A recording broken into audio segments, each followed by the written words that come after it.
आज जो क्लास है वो शीत युद्ध के बारे में है। Cold war.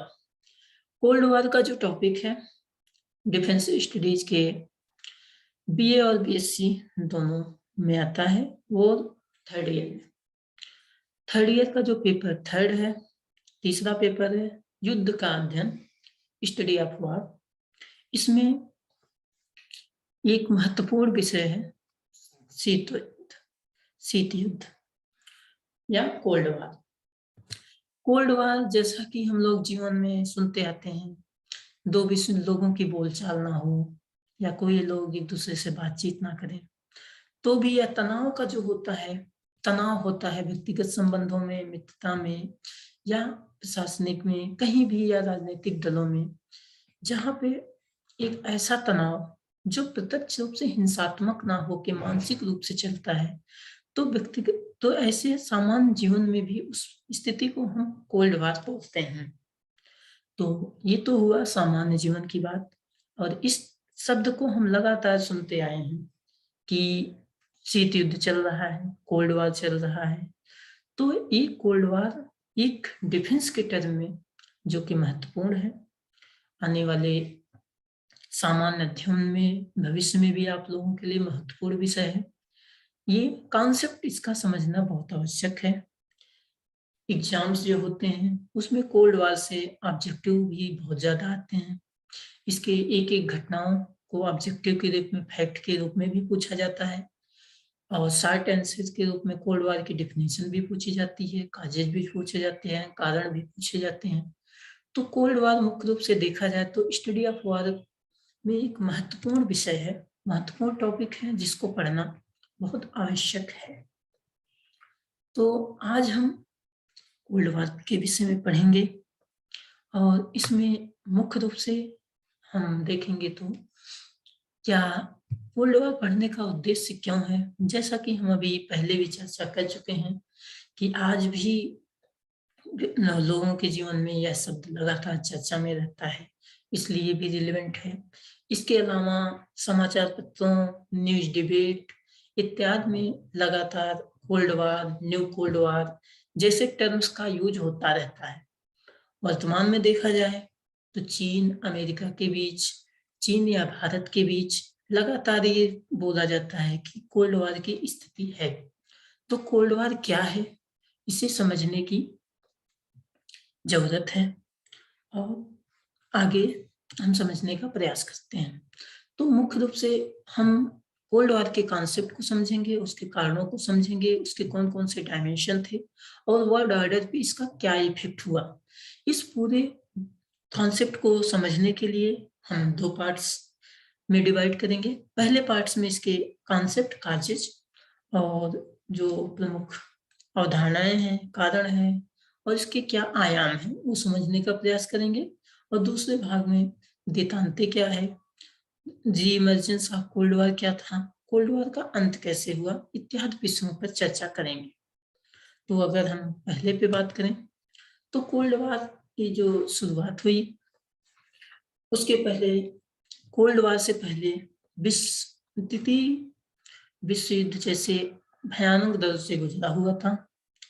तो एलाइड और ध्रुवी राष्ट्र के रूप में दो पार्ट में बटा हुआ था। एक तरफ मित्र राष्ट्रों के रूप में अमेरिका, सोवियत संघ, फ्रांस और ब्रिटेन, तो दूसरी तरफ जर्मनी, जापान और इटली थे। कोल्ड वॉर के पहले पूरे विश्व में एकमात्र महाशक्ति के रूप में ब्रिटेन का दबदबा हुआ करता था।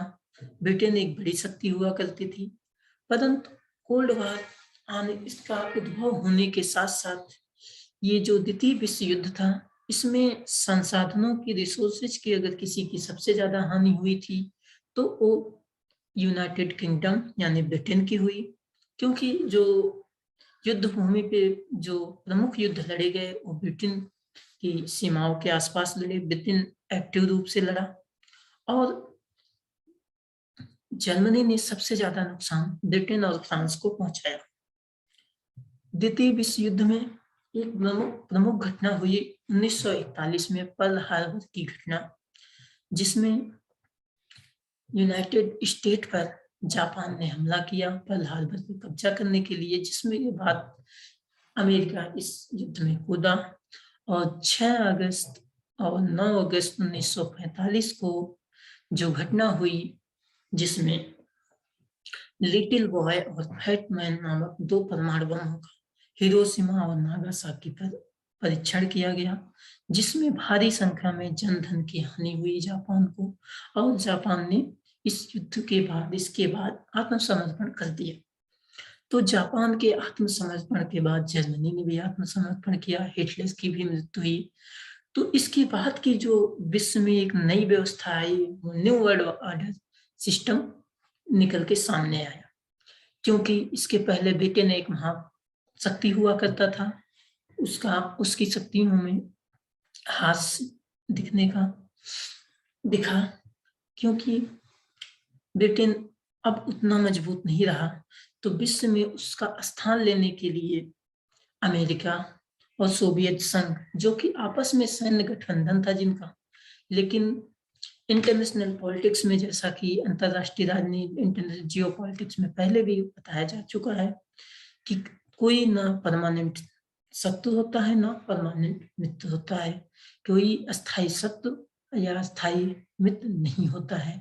इसलिए यहाँ पे फिर से एक दौड़ शुरू हुई, रेस शुरू हुई कि विश्व में कौन सबसे बड़ी महाशक्ति है, जो यूनाइटेड स्टेट और सोवियत यूनियन के बीच में शुरू हो गई। इसी के बीच जो शक्ति के लिए जो दौड़ थी, एक बड़ी महाशक्ति बनने के लिए प्रतिस्पर्धा हुई, जो कि युद्ध के रूप में ना होके विचारों के रूप में और छद्म रूप से तनाव और विरोध के रूप में हुई।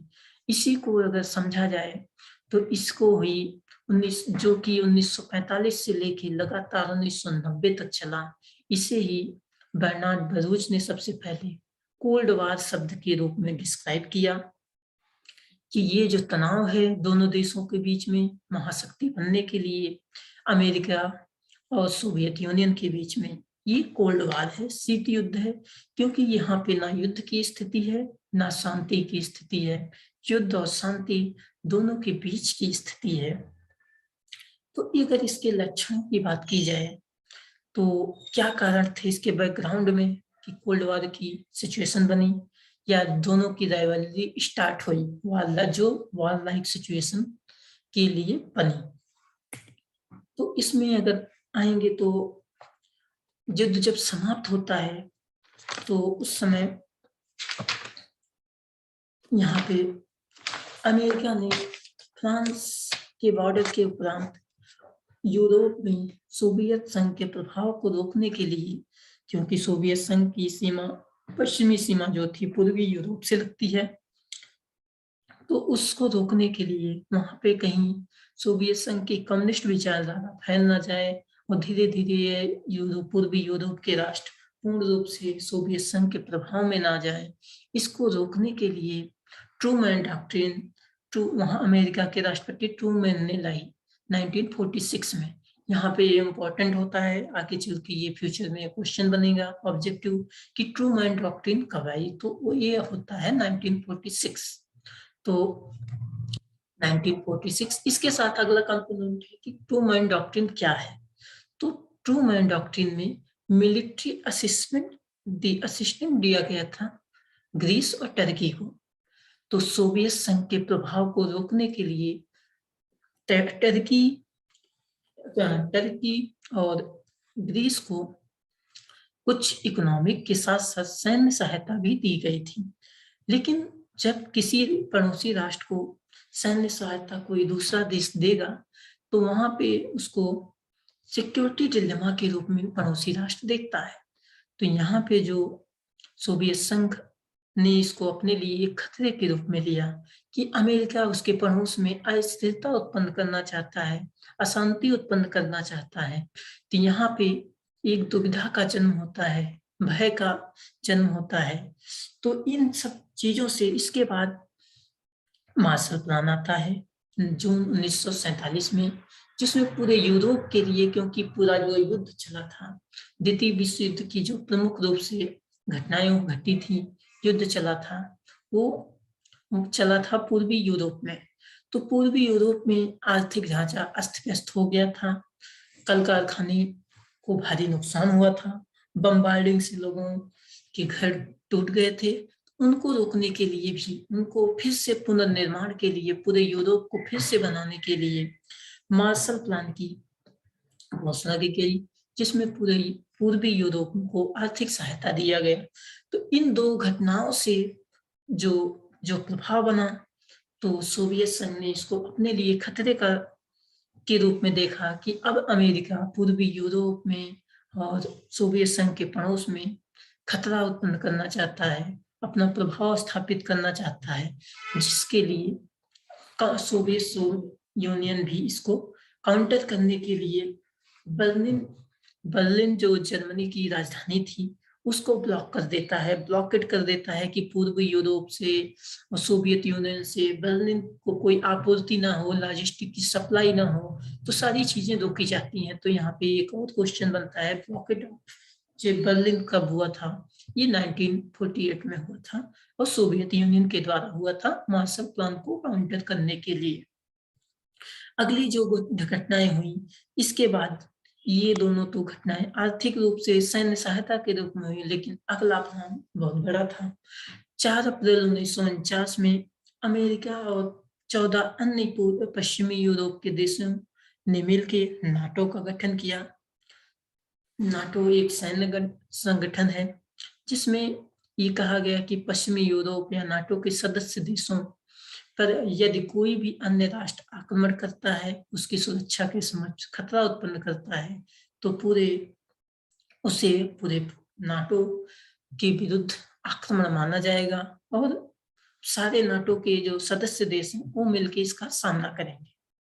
तो अगले इसके काउंटर में बाद में सोवियत संघ ने भी वार्सा संधि की 1955 में। दोनों क्वेश्चन इंपॉर्टेंट है यहाँ पे कि नाटो का गठन किस साल हुआ और वार्सा का गठन किस साल हुआ। इसके बाद जो अगली घटना हुई वो क्यूबा क्राइसिस, जो कि सबसे पीक पॉइंट था इस कोल्ड वार का, जो हम अगले भाग में पढ़ेंगे। अभी यहाँ पे हम आगे चलते हैं इसके कोल्ड वार को समझने के लिए। तो कोल्ड वार का अगर शाब्दिक रूप से अर्थ देखा जाए तो इसे कहते हैं state of hostility between nation without actual fighting, non military hostility.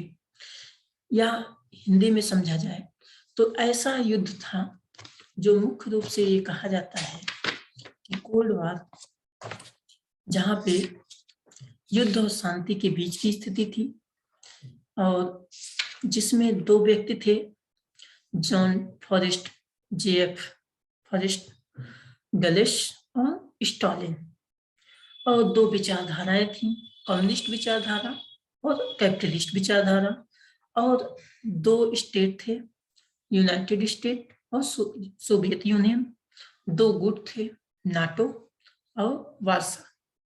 इनके बीच का जो तनाव रहा, एक दूसरे से आगे बढ़ने की प्रतिस्पर्धा रही, एक दूसरे के विरुद्ध जो छद्म युद्ध चला, प्रॉक्सी वार चला, एक्चुअल वार ना होके तनाव चला, इसमें आर्म्स रेस चली, इस पूरी स्थिति को कोल्ड वार कहा जाता है, जिसको विभिन्न विद्वानों ने अलग अलग शब्दों में परिभाषित किया है।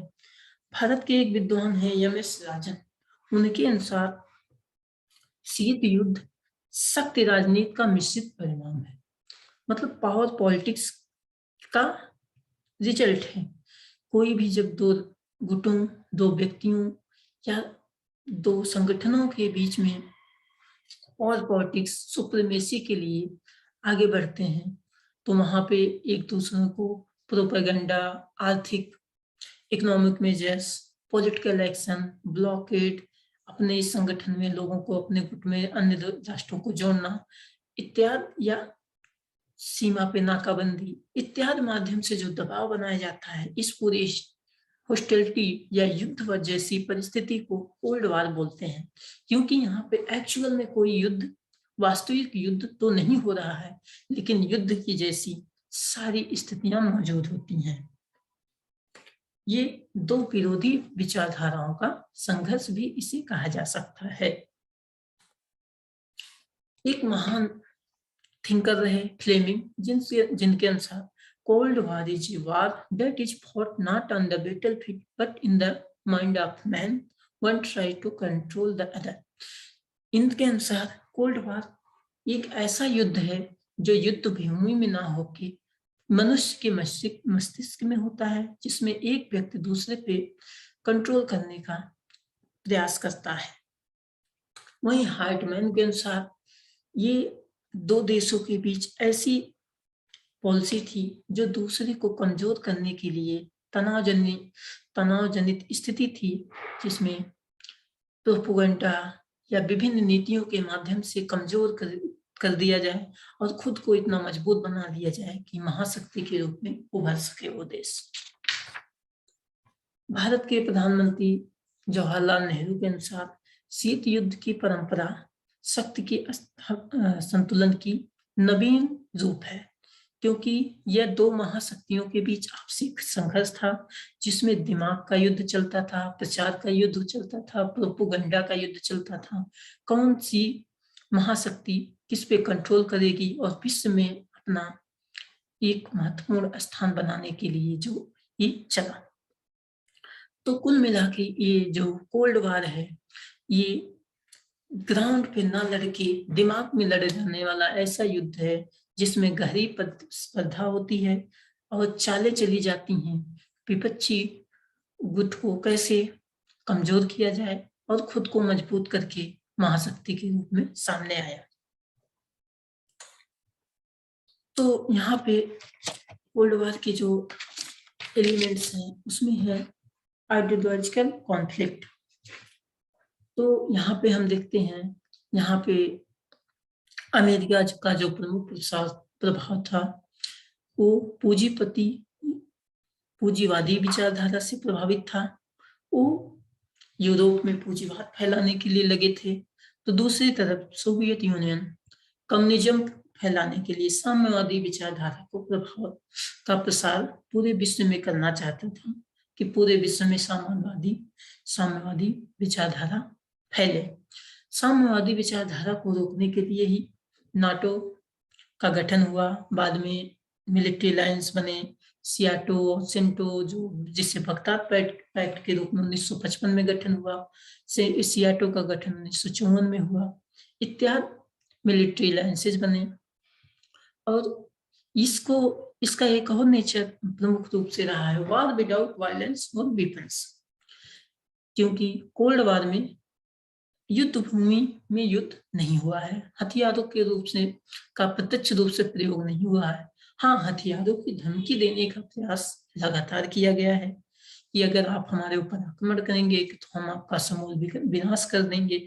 ऐसी बहुत सी पॉलिसीज आई जिससे हम आगे भी बढ़ेंगे भी। इसके अलावा लगातार शस्त्र दौड़ की सिचुएशन बनी रही, क्योंकि शस्त्र दौड़ की सिचुएशन बनी रही।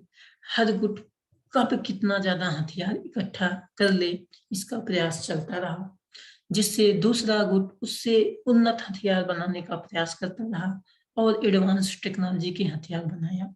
यहीं पे मिसाइल, न्यूक्लियर टेस्टिंग, यहाँ पे 1945 में अमेरिका पहले ही परमाणु बम का प्रयोग कर चुका था। उसके जवाब में 1953 में सोवियत संघ ने हाइड्रोजन बम का परीक्षण किया और मिसाइलों की बड़ी बड़ी रेंज सामने आने लगी। इसके अलावा इकोनॉमिक वार भी चला, एक दूसरे को कमजोर करने का के साथ साथ विपक्षी या पड़ोसी राष्ट्र को सैन्य सहायता, आर्थिक सहायता देने का प्रयास किया गया ताकि वो मजबूत हो सके और प्रोपेगेंडा या अन्य गतिविधियों के माध्यम से दूसरे गुट को प्रभावित कर सकते। इसके अलावा डिप्लोमेटिक मूव्स, लगातार कूटनीति के माध्यम से सुपर पावर जो थी दोनों एक दूसरे को काउंटर कर रही थी, और प्रोपेगेंडा या छद्म प्रचार कह सकते हैं जिसको, इसके माध्यम से एक दूसरे को मनोवैज्ञानिक रूप से कमजोर करने का प्रयास करती रही, जिसमें गुप्तचरी एजेंसियां एक दूसरे के देशों में अपने गुप्तचर लगा के वहां पे उनकी कमजोरियां निकालने इत्यादि का प्रयास करती रही। सैनिक हस्तक्षेप, सैनिक संगठनों की स्थापना जो कि हम पहले पढ़ चुके हैं, इत्यादि प्रयास किए गए। तो ये सब बेसिक नेचर है। इतना आज के लिए पर्याप्त है। अगला बाकी कोल्ड वॉर का एक्सपेंशन, क्यूबा क्राइसिस और आर्म्स रेस जो थी चीजें, उसको हम दूसरे वीडियो में समझने का प्रयास करेंगे। धन्यवाद।